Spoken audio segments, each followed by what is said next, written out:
means that we made in the first money on the buy, making money on the buy, we got some wealth here because we bought under market. Now we're actually using the cash flow of the profitable business to pay the financing, both the interest and the principal, and we've still got money to spare.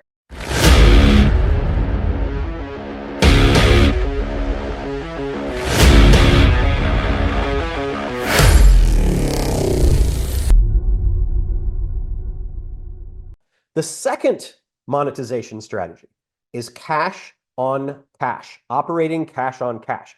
That sounds, again, hard to understand, but let me show you what it means is whatever cash is being invested towards acquiring the business is exceeded by some amount, and whatever that extra cash over what it costs to acquire the business, to pay to acquire it, is cash on cash. But here's how it works. In our good scenario, this is just extending from what we did before. We've already bought the business now, and we made, hopefully, some money on the buy.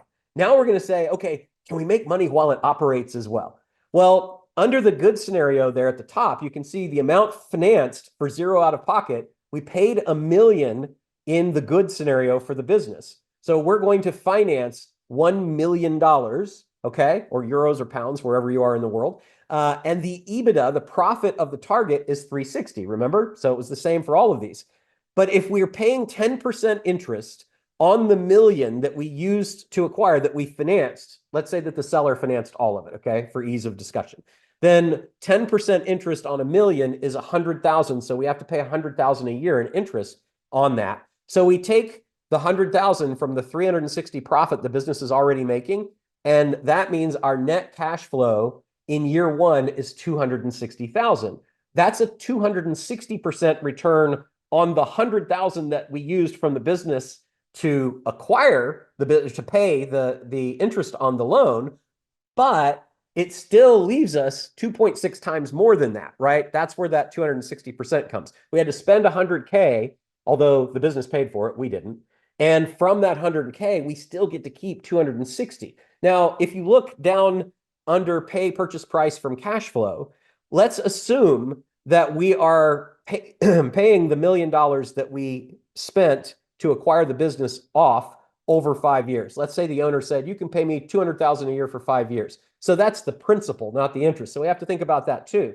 So the cash flow after interest above, you see, is 260,000. It was 360 before. We had 100,000 in interest. That leaves us 260. Now, if we divide the $1 million by 5 years, we're going to pay 200,000 per year off. So if we're making 260 after interest and we pay off that 200,000 for the first year's 1/5 of the payment, then that leaves us with 60,000 in cash flow. So we're still making $5,000 a month. We've paid the interest on the loan, and at the end of 5 years, we'll own this business free and clear, and all 260,000, actually 360,000, all 360, because the loan will be completely paid off after 5 years, will come to us. So then that becomes 100% profit to us. And if we're growing, hopefully we're buying businesses that are also growing, then the profit gets even higher.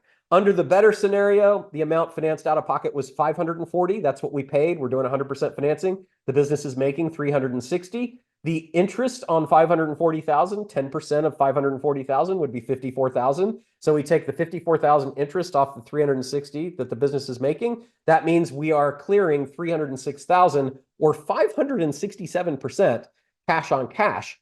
And if we're financing that over 5 years, that 306,000 is going to help us pay the 108,000 a year, which is 540 purchase price divided by 5 years, and leave us with right around 200,000 in profit. That's going to give us 200,000 even after we are paying for the business. And then in the great deal, we bought it at 1x, so we paid 360. The EBITDA is we paid 1 time, so the EBITDA or profit is 360. 10% of 360,000 financed means 36,000 in interest. That leaves us 324,000 in profit after paying the interest, which is a 900% cash on cash return, by the way.